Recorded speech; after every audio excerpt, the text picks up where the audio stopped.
torture. Et encore, faudrait-il qu'on revienne également aux fondamentaux.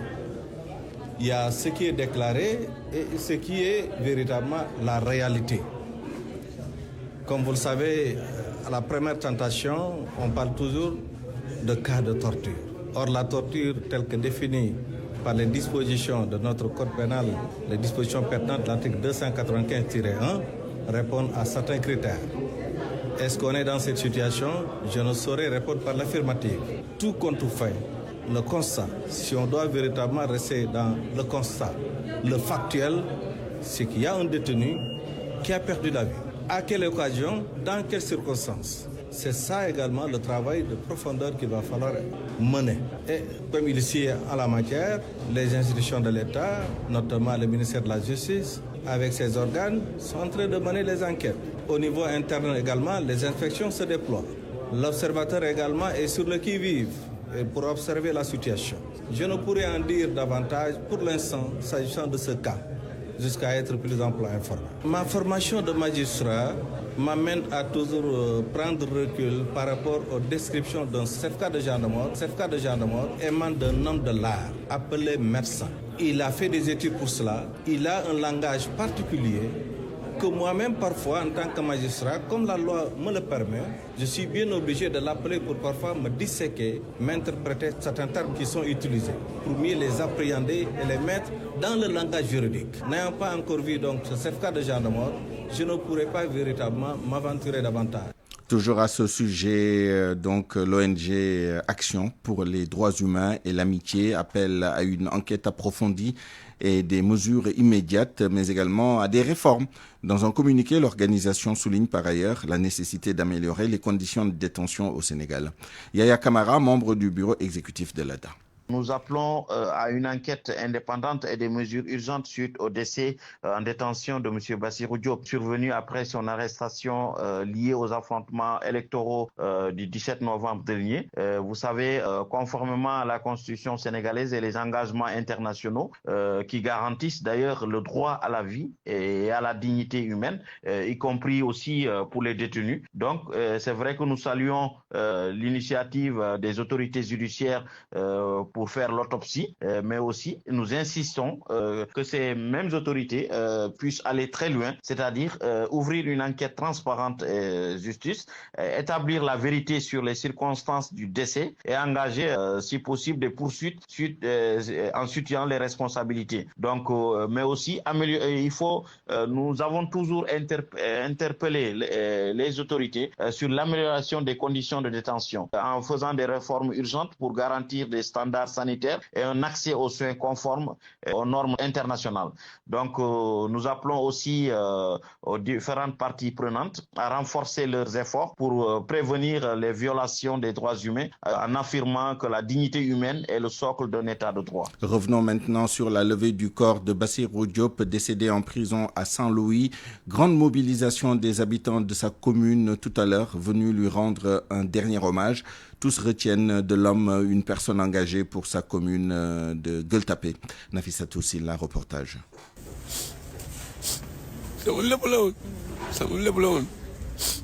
Thierno Diop ne peut même pas retenir ses larmes.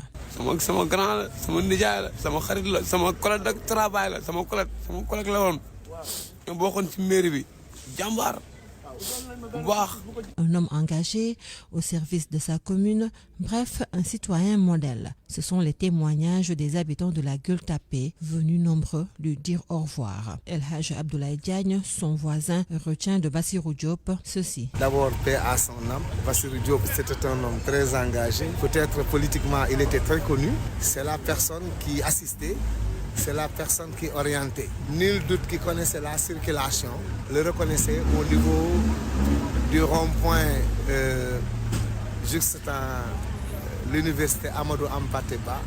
Son engagement citoyen devancer même son engagement politique. Bass, c'était le sportif, c'était l'ami de tout le monde. Adama Soumaré est son ami d'enfance et c'est difficilement qu'il parle de Bassirou Diop. Bass vraiment était quelqu'un de bien et il va nous manquer énormément aussi. C'est lui personnellement qui s'occupait de tout le nettoyage de ce secteur-là. Aujourd'hui, Gueule Tapée va pleurer. Les rues de Gueule Tapée vont pleurer.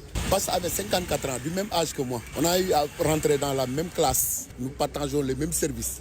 Moi, je suis le chef de la division environnement cadre de vie dans la commune de Gueule Tapée Fass Colobane. Adama Soumaré n'a pas hésité à déplorer les conditions de détention ou encore de la mort de son ami. Tout le monde déplore ces formes de détention. Bass était un père de famille. Il avait au moins 2 femmes. Il avait ses enfants. Il a de grands enfants aussi. Donc il avait à peine 55 ans, 54 ans comme moi. Les conditions de détention, vraiment moi je les déplore. Parce que prendre quelqu'un sans vraiment aucune forme de preuve, remettre cette personne-là dans la prison sans vraiment aucune sensibilité. Bass vraiment vient de baptiser sa fille il n'y a même pas 2 mois. Il a baptisé sa fille. Aujourd'hui, sa famille, ses amis et collègues lui rendent un dernier hommage avant qu'il ne rejoigne à jamais sa dernière demeure, le cimetière de Yoff, où Bassirou Diop a géré le parking pendant près de 10 ans.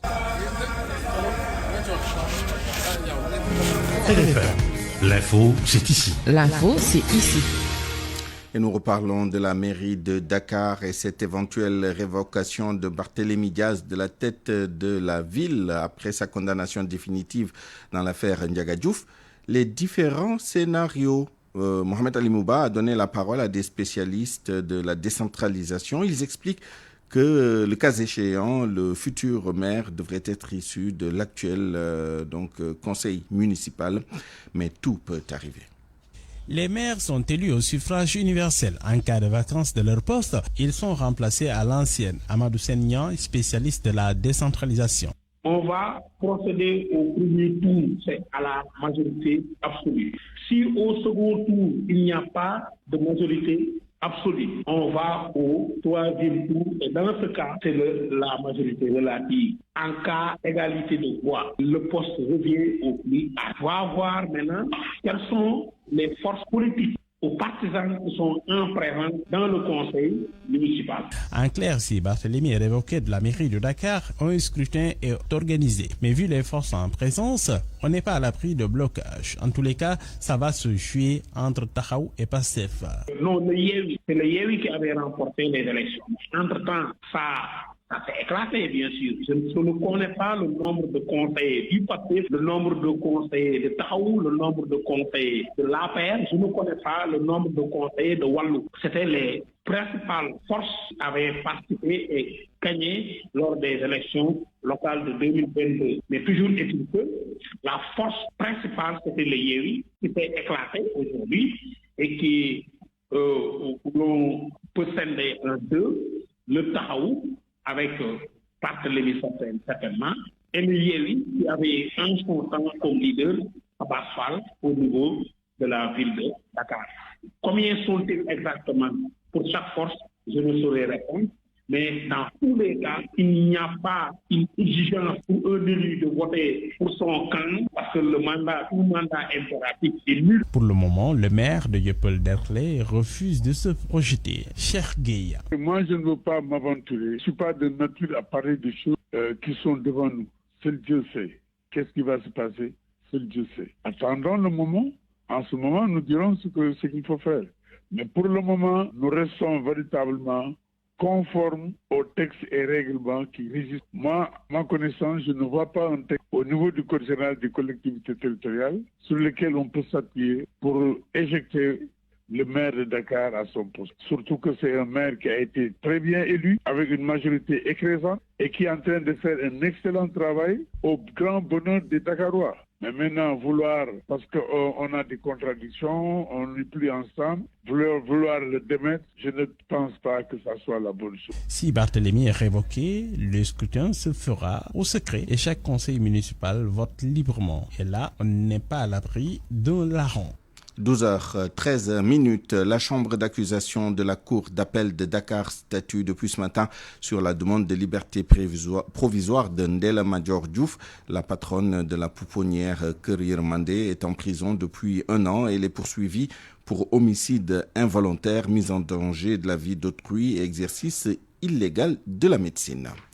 Ouvrons maintenant cette large fenêtre sur l'agriculture et la sécurité alimentaire. D'abord avec la campagne de commercialisation de l'arachide. Les paysans de Kaffrine sont inquiets et ne sont toujours pas contents du prix du kilogramme d'arachide fixé à 305 francs CFA minimum.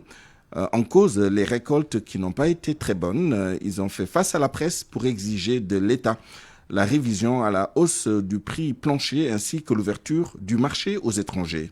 Mamadou Diarra est leur porte-parole. Il est au micro de Ndeye Awabey. Il y a beaucoup de problèmes par rapport à l'acceptation du prix plancher partout dans le terrain. Nous avons eu des échos tout à l'heure que les prix n'ont pas été respectés. Et les prix qui sont appliqués sur le terrain varient entre 250 et 275 dans pas mal de localités. Donc ce qui fait que le gouvernement, ce qu'il a dit et ce qui se passe sur le terrain, c'est diamétralement opposé. Donc actuellement, les agriculteurs ne peuvent pas vendre à ce prix plancher de 305 francs. D'écouter les agriculteurs en premier lieu, parce que c'est les concernés.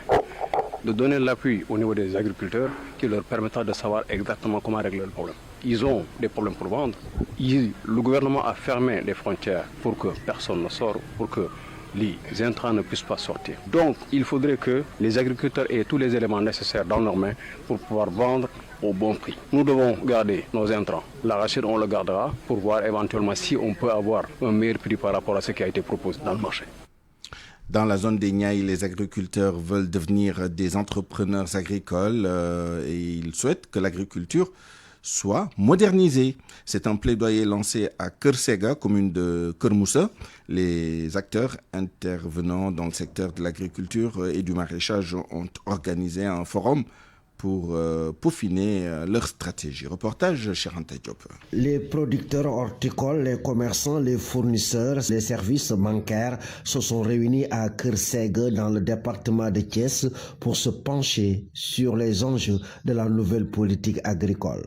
Mohamedou Moustapha Ba, spécialiste en horticulture. On a vu qu'il y a des problèmes d'information sur tous les niveaux. Sur le niveau commercial, il y a des problèmes d'information. Même le niveau de la disponibilité des intrants aussi, il y a des problèmes. Donc l'essentiel, c'est de communiquer et d'échanger en partenaire entre les différents acteurs dans le secteur. Une belle approche qui ouvre beaucoup d'opportunités. Selon Saliou Ndiaye de l'ANCAR, les agriculteurs ont besoin d'un accompagnement capable de pouvoir leur permettre de développer le secteur. Donc l'initiative ici, c'est de permettre aux producteurs d'être un businessman, c'est-à-dire quelqu'un, on l'a dit dans la salle, on ne veut plus parler de paysans, mais on veut parler d'entrepreneurs agricoles. C'est ça l'objectif en tout cas de OCP, c'est l'objectif de l'ANCAR et c'est pourquoi nous nous donnons main dans la main pour que le producteur soit fier de son métier, qu'on peut l'appeler entrepreneur agricole. Et c'est un entrepreneur agricole qui fait des contrats commerciaux, qui fait des contrats même de production avant même d'aller dans le champ. Il a déjà trouvé quelqu'un qui peut acheter sa production. La rencontre de Keur Sega a permis aux agriculteurs de mettre en place des stratégies afin de booster la production et signer des conventions avec les partenaires. RFM Thiès, Cheikh Anta Diop. À Sédhiou, une centaine de personnes vivant avec un handicap ont bénéficié d'un renforcement de capacité. Après une formation, ils ont reçu des intrants agricoles et du matériel. Une initiative de Agri Jeunes qui veut aider les personnes en situation de handicap, qui veut les aider donc à mener des activités génératrices de revenus pour leur autonomisation. Bakary Conté.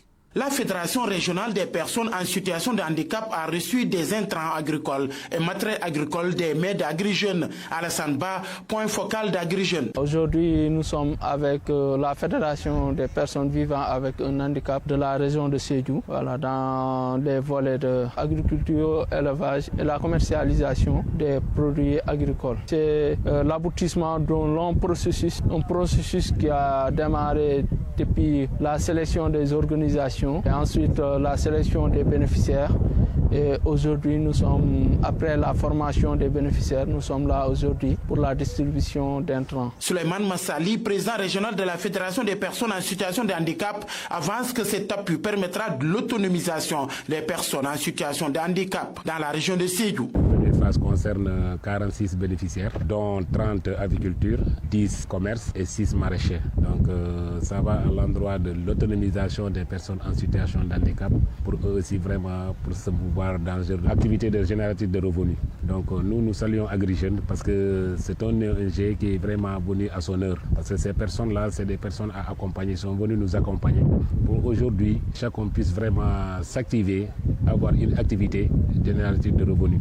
Non pas pour aller peut-être tendre les mains dans les rues pour pouvoir se nourrir. Non. Donc c'est une activité qui est venue à son heure. AgriJeunes va accompagner ses 91 bénéficiaires dans les secteurs de l'agriculture, de l'élevage et le maraîchage. Bakary Konté, Sédhiou et Radio Futur Média. Et puis le Sénégal va organiser le forum sur les systèmes alimentaires en septembre 2025. À cet effet, une mission préparatoire est à Dakar pour lancer le compte à rebours de cette rencontre qui va regrouper plus de 6000 participants. Le ministre de l'Agriculture a reçu la mission à Diamniadio. Écoutons Mabouba Diagne avec Abdou Diouf Diagne. L'Afrique importe présentement plus de 30 milliards de dollars pour se nourrir. D'ici 2030, si on ne fait rien, nous allons devoir nourrir 2 milliards de personnes et continuer à importer plus de 120 milliards de dollars. Notre jeunesse a crié fort qu'il veut rester en Afrique, être digne en Afrique. L'Afrique doit se nourrir par elle-même. L'Afrique doit s'industrialiser par elle-même. C'est seulement à travers ça qu'on va garder notre dignité et jouer notre rôle dans la géopolitique internationale. Je saisis l'occasion pour réitérer notre profonde gratitude à toute l'équipe pour une révolution verte en Afrique dénommée AGRA et ses partenaires qui ont bien voulu faire confiance à notre pays pour abriter l'édition 2025 du Forum africain sur le système alimentaire AFSF, prévu au mois de septembre 2025 où plus de 6000 participants sont attendus à Dakar. Vous ne pouvez même pas imaginer ce que ce forum signifie pour notre pays. Nourrir la population africaine, créer de l'emploi pour la jeunesse est devenu plus qu'une priorité. C'est devenu un devoir pour nos pays. Raison pour laquelle ce partenariat avec AGRA vient à peine nommé. Et nous jugeons que nous avons l'opportunité de transformer notre secteur agricole en adoptant des pratiques innovantes et durables. Si nous voulons inviter les jeunes à faire l'agriculture et de l'élevage, nous sommes obligés de le moderniser. Nous savons que cette révolution verte ne peut se réaliser sans impliquer activement les petites exploitations, l'agriculture familiale qui représente l'épine dorsale de notre agriculture. RFM, la radio de toute l'actualité. À Fatick, le taux de prévalence des violences faites aux femmes baisse de 15%. Il y a quelques années, la région était en tête de peloton selon la cellule genre de la Direction générale de la santé, sauf que la prise en charge de certaines victimes pose problème. Un panel sur la campagne nationale contre les violences basées sur le genre s'est tenu à Fatick. Aminata Goudiaby. Des chiffres récents de l'Agence nationale de la statistique et de la démographie ont fait savoir que 15,1% des femmes de la région de Fatick ont subi des violences durant ces 12 derniers mois. Le taux de prévalence a donc connu une baisse selon Aminata Diouf Ndiaye, coordonnatrice de la cellule genre du ministère de la Santé et de l'Action sociale. Donc Fatick faisait partie des régions qui avaient une prévalence élevée, mais avec les nouvelles statistiques qui sont disponibles, on a constaté que, entre-temps, donc cette prévalence a baissé pour la région de Fatick. De nombreuses campagnes de sensibilisation et bien d'autres actions menées dans la région ont abouti à ce résultat. Cependant, quelques rares cas de violence sont toujours signalés et la prise en charge n'est toujours pas facile. À Stadio, point focal genre de la Direction régionale de la santé. C'est un problème, raison pour laquelle on a fait appel à beaucoup de partenaires. On n'a pas encore ce qu'on voudrait pour la région, mais je pense que ça viendra petit à petit. Mais en tout cas, sur le plan sensibilisation et autres, les formations, les renforcements de capacité, ça vraiment, on en a beaucoup bénéficié. Maintenant, il faut que ces formations-là soient aussi désagrégées jusqu'aux coins les plus reculés de la région. Au niveau national, le taux de prévalence des violences basées sur le genre reste élevé selon Aminata Diouf Ndiaye, coordonnatrice de la cellule genre du ministère de la Santé et de l'Action sociale. Les violences, toutes formes confondues, on s'est rendu compte compte que 89,2% des femmes avaient subi une des formes de ces violences. La tranche d'âge qui avait moins de 18 ans constituait la grande majorité de ces victimes à hauteur de 87,5%. Au district sanitaire de Fatick, un centre d'accueil des adolescents victimes de violences est en train d'être érigé et c'est l'agence belge de développement qui réalise l'infrastructure. Aminato Goudiaby, Fatick RFM. L'actualité internationale. Avec vous, Georges Détié-Diop, bonjour. Bonjour Souleymane. On commence avec le Soudan. Un groupe d'avocats accuse l'armée d'avoir tué plusieurs dizaines de personnes dans un bombardement dans l'ouest du pays. Au Darfour Nord, en partie contrôlé par les paramilitaires. Plus de 100 morts hier dans un marché à Kabia, selon un communiqué de l'organisation Emergency Lawyers parcouru par APA News. L'armée soudanaise a de son côté nié avoir mené cette attaque, dénonçant des mensonges répandus par les partis politiques qui soutiennent les SFR. Au Ghana, John Dramani Mahama officiellement déclaré vainqueur de l'élection présidentielle. Selon la commission électorale, il a obtenu 56% des suffrages. Quelques heures après la proclamation des résultats, il s'est adressé à ses militants et a relaté son échange avec le président sortant.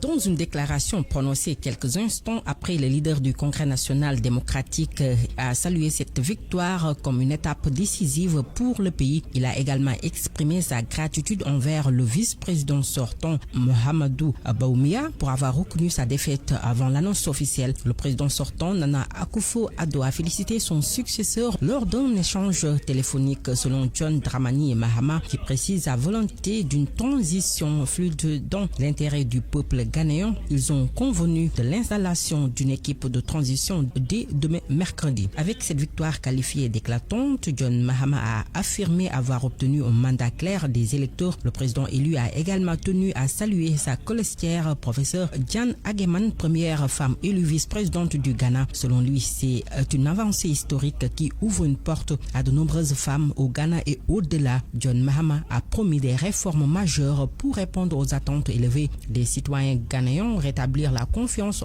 entre les dirigeants et le peuple. Selon lui, le Ghana doit redevenir le Black Star de l'Afrique. Il a aussi appelé ses concitoyens à transformer leur colère en énergie positive pour rebâtir la nation. En Namibie, le principal parti d'opposition, les Patriotes indépendants pour le changement, a déposé hier un recours contre les résultats de l'élection des élections de novembre dernier. L'IPC exige l'accès au décompte détaillé de tous les bulletins de vote déposés et comptés pendant la période électorale. Le parti au pouvoir, la SWAPO, est sorti vainqueur avec sa candidate à la présidentielle, Netumbo Nandi, avec 57% des voix. Et puis au Tchad, le général Mahamat Idriss Déby Itno a été élevé hier au rang de maréchal. Une décision du Conseil national de transition à 3 semaines des élections législatives et locales, les premières depuis 2011. Le projet de résolution sur sa promotion a été adopté par 160 voix pour, 2 contre et 6 abstentions. Son père avait lui aussi été élevé au rang de maréchal en 2020 à la suite d'une offensive qu'il avait dirigée contre le groupe Boko Haram dans la région du lac Tchad.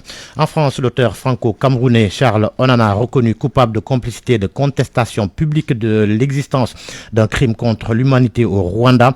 La 17e chambre correctionnelle du tribunal de Paris l'a condamné à une amende de 4 800 €. Son éditeur a écopé d'une amende de 5 000 €. La faute à l'ouvrage Rwanda, la vérité sur l'opération turquoise, quand les archives parlent, paru en 2019.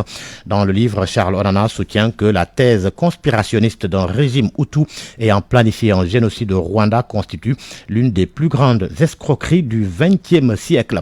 La guerre au Proche-Orient, pour terminer, la défense civile de Gaza fait état de 25 morts dans des frappes israéliennes dans le nord de la ville. Le porte-parole précise que 5 femmes et 5 enfants figurent parmi les victimes. Selon lui, 16 corps ont été identifiés tandis que d'autres sont coincés sous les décombres. L'armée israélienne, quant à elle, n'a fait aucun commentaire. Merci Georges Détié-Diop. Parole aux auditeurs. L'actualité, qu'en pensez-vous? Moi, je pense que vous devez. Réagissez dans nos éditions d'information sur l'actualité. Bonjour. Du lundi au vendredi, vous avez la parole sur RFM. Point de vue, dans une dizaine de minutes, nous débattrons du Code de la famille, prétexte une rencontre d'échange sur les stratégies visant à réformer les dispositions discriminatoires à l'égard des femmes dans le DICODE, rencontre organisée par Amnesty International. Et pour en parler, nous serons avec Madame Ndeye Oulimata Sen Sidibé, chargée de projet à l'Association des juristes sénégalaises AJS, et elle, Amat Thiam, juriste, président de l'association Justice sans frontières. RFM Sport.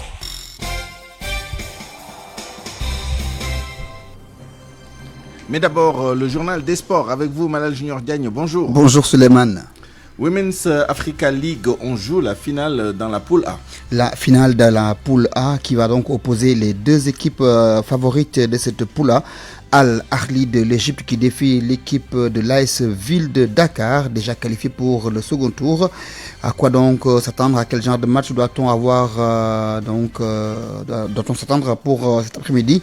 Mor Bassegna, qui suit cette compétition au Stadium Marius Ndiaye depuis le début, analyse comment cette rencontre va se dérouler, mais également comment l'AS Ville de Dakar doit jouer pour sortir victorieuse de cette rencontre. Ce sera un match très relevé, un match de très haute facture, dans la mesure où les deux équipes sont considérées comme favorites du tournoi. Et on a vu qu'aujourd'hui, l'équipe de Al-Ahli a franchi la barre des 80 points lors de ces deux premiers matchs. Al-Ahli a battu Miraculous Basket Queens du Nigeria 99-49 avant de battre les forces armées police du Cameroun 89-63. Donc on a vu une équipe qui court vite. Sur le plan défensif aussi, c'est une équipe très en place. Sur le plan offensif, comme je l'ai dit tantôt, avec un scoring qui franchit la barre des 80 points sur les deux premiers matchs. En face, il y aura l'équipe de Ville de Dakar qui a débuté certes difficilement avec FAP 57-54, mais qui s'est ressaisie lors du deuxième match contre Queens Basketball avec un jeu beaucoup plus alléchant.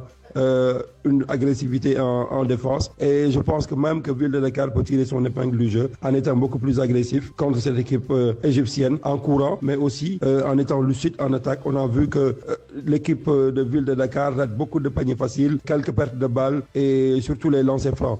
Et dans le haut niveau, ces détails-là comptent et il faudra hausser leur niveau de jeu, être beaucoup plus rigoureuse, surtout sur les deux surfaces du terrain pour tirer leur épingle du jeu. Toujours dans la poule de l'AS Ville de Dakar à 12h, donc cette rencontre qui a démarré, l'équipe de FAP qui joue contre les Queens du basketball. À 15h, les Friends Basketball contre CNSS, et à 21h, Sporting défiera l'équipe de l'APR. Bien sûr, on parlait basket féminin. Voilà. Navetan maintenant, football, encore un mort dans les stades. C'est un jeune du nom de Amadou Sall, âgé de 15 ans, qui a reçu une brique sur la tête hier à Mboro.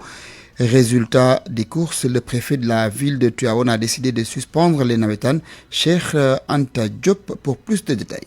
Encore la violence refait surface dans les stades. Cette fois-ci à Mboro, un match de Navetan a tourné au vinaigre. Un jeune âgé de 15 ans a perdu la vie. Amadou Sall, à la fin du match qui opposait Mbaye Peul à l'ASC Gorée de Mboro, il y a eu des altercations entre les supporters, échange de jets de pierre. Amadou Sall, 15 ans, supporter de l'ASC Mbaye Peul, a reçu une brique sur la tête. Il est décédé au cours de son évacuation à la clinique Khalifa Ababakar Sy de Mboro. D'après les informations, le père du défunt était le délégué du match. Le corps sans vie est déposé à la morgue de l'hôpital Mam Abdou Aziz Sy Dabakh de Tivaouane. La gendarmerie de Mboro a ouvert une enquête. RFM Thiès, Cheikh Anta Diop. Cheikh Anta, la Ligue des Champions pour finir avec cette journée qui démarre aujourd'hui à partir de 20h. Dynamo Zagreb contre l'équipe de Celtic Glasgow. Liverpool, leader et en bonne forme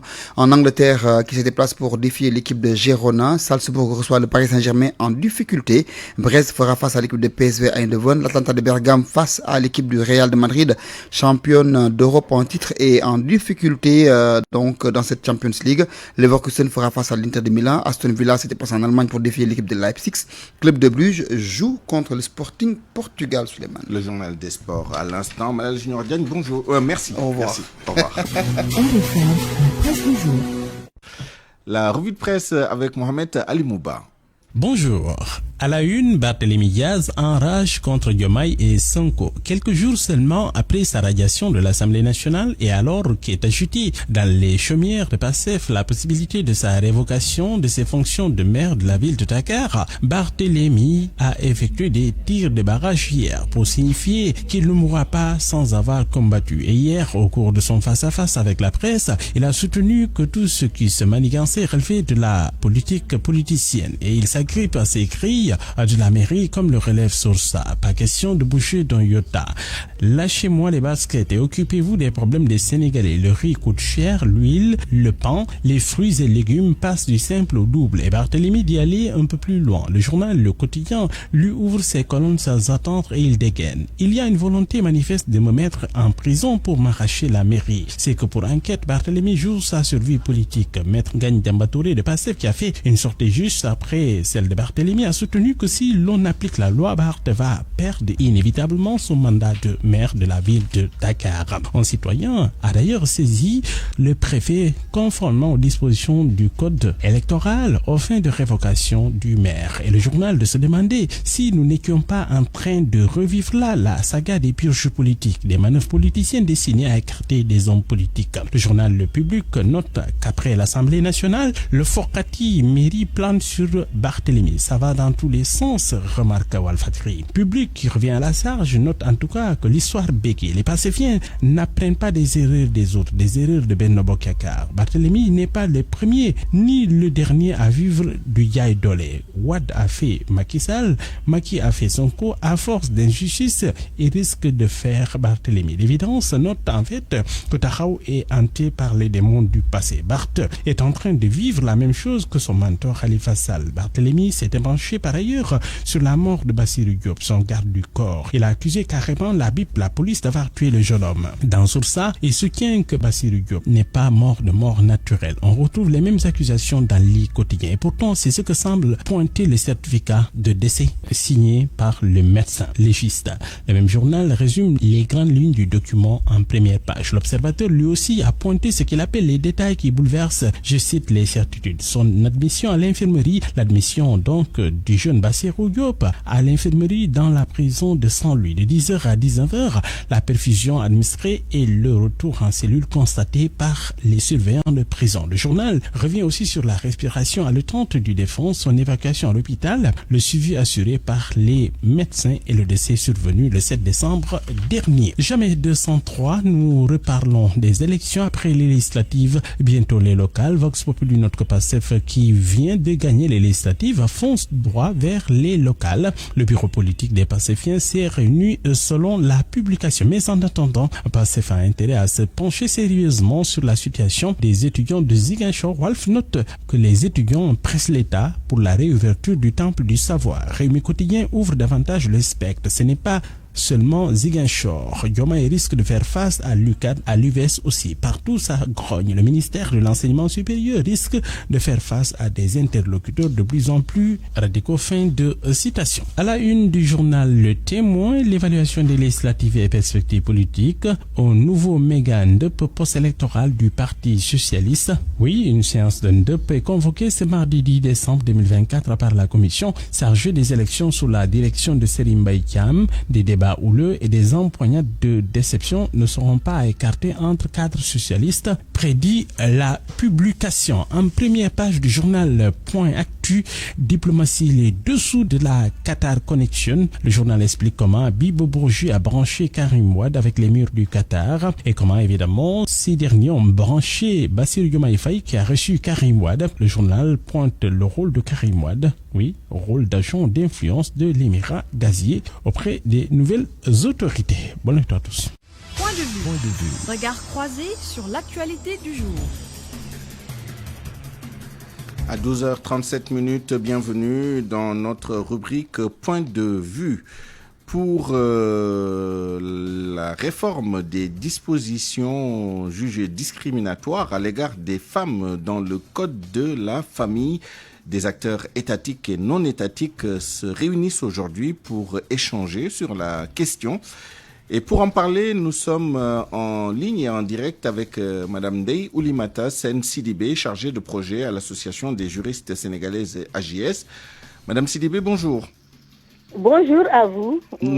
Nous sommes également avec El Hamad Thiam, juriste, président de l'association Justice sans frontières. El Hamad Thiam, bonjour. Bonjour, monsieur Nyon. Bonjour aussi. Merci beaucoup. On va commencer avec Madame Ndeye Oulimata Sen Sidibé. D'abord, une question très précise.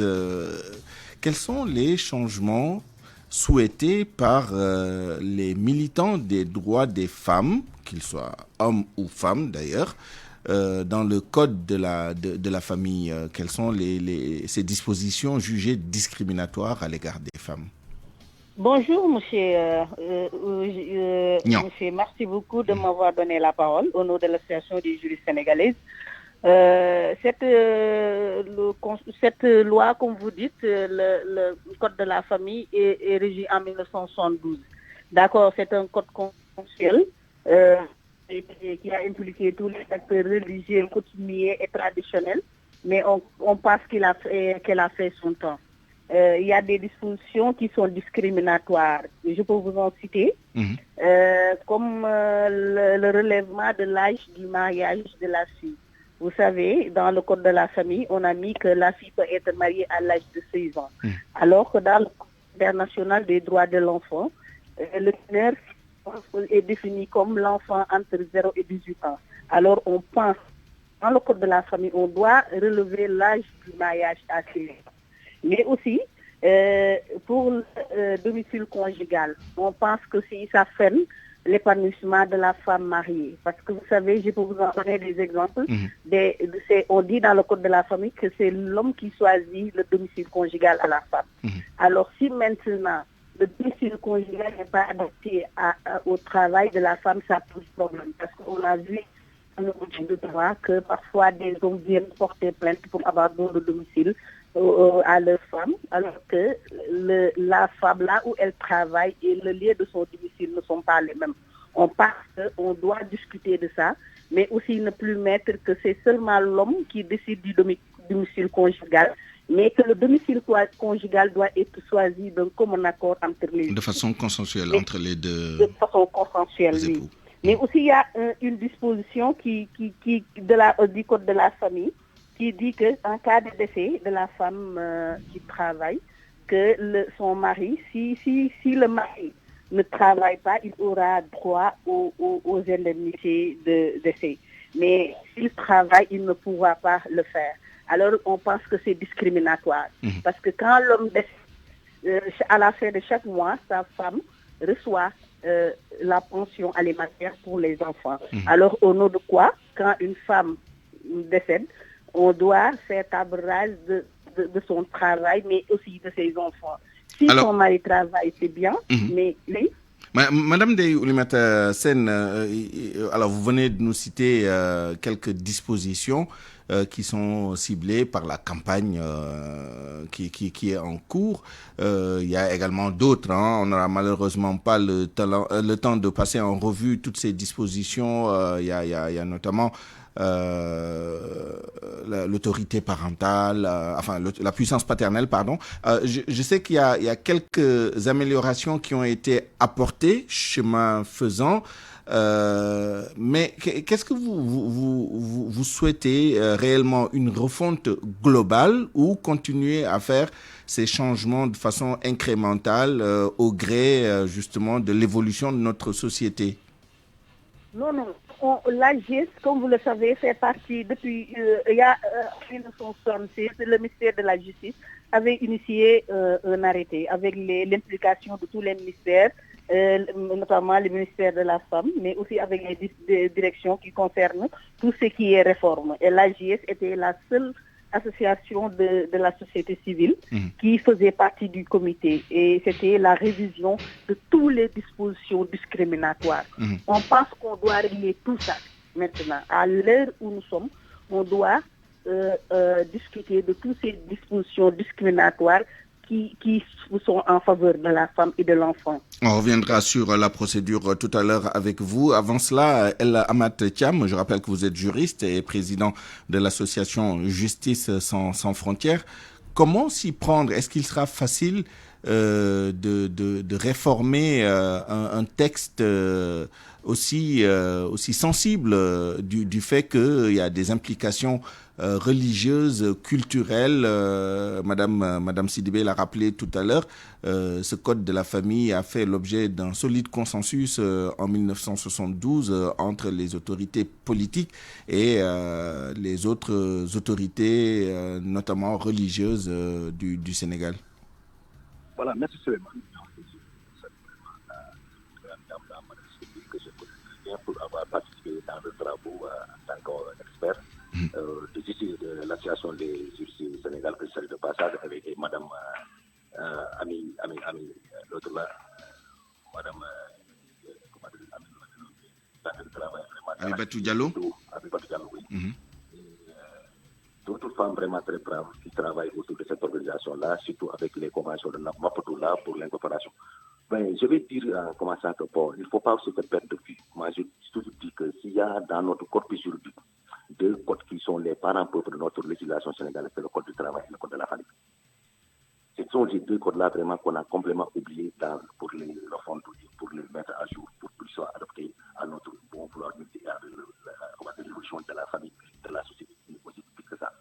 Aujourd'hui, il faut constater qu'on parle du code de la famille. Certes, moi, je suis d'avis pour qu'on protège la femme, pour qu'on protège aussi les enfants, les personnes vulnérables de façon générale. Mais aussi, il ne faut pas se perdre de vue que le code de la famille, on parle de code de la famille qui est un package. On ne parle pas de code de la femme ou le code de l'enfant. Parce que la famille, c'est un package.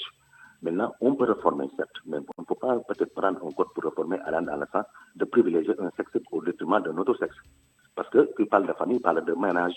Dans un ménage, il y a un mari, il y a une femme. Maintenant, bon, là, je peux comprendre les femmes.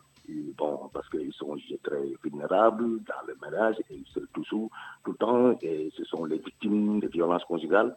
Mais moi, j'aimerais toujours abonder dans le sens que pour relever juste 2 ou 3 exceptions qui me semblent vraiment qui me tiennent à cœur. Parce que c'est d'abord, bon, il faut penser à l'état civil des enfants d'abord. Parce que l'état civil, c'est la reconnaissance de la personne, c'est l'identité de la personne. Aujourd'hui, au Sénégal, il y a des personnes qui souffrent au même de la famille, surtout les personnes, les enfants qu'on appelle les enfants qui naissent dans les enfants appelés les enfants naturels. Ces enfants-là ont des problèmes d'identité. Il faut d'abord trouver ces institutions-là. Deuxièmement, en quoi faisant? Aujourd'hui, je pense que l'État doit travailler en ce sens-là, parce qu'il y a beaucoup d'enfants aujourd'hui naturels qui sont victimes vraiment d'avoir une reconnaissance de leur papa. Du seul fait qu'on les appelle des enfants naturels pour les stigmatiser. Deuxièmement, sur le plan, Mme Sylvie l'a dit, il faut faire ce qu'on appelle l'alignement. On ne peut pas permettre aujourd'hui, dans le code de la famille, on dit que le mariage doit être conclu entre un homme âgé de 18 ans, de plus de 18 ans et une femme âgée de 16 ans. Mais dans ce cas de figure-là, alors que dans l'autre cas, on dit que pour être électeur au Sénégal, il faut avoir l'âge majorité, l'âge civil qui est de 18 ans. Mais il y a une contradiction, ça c'est absurde.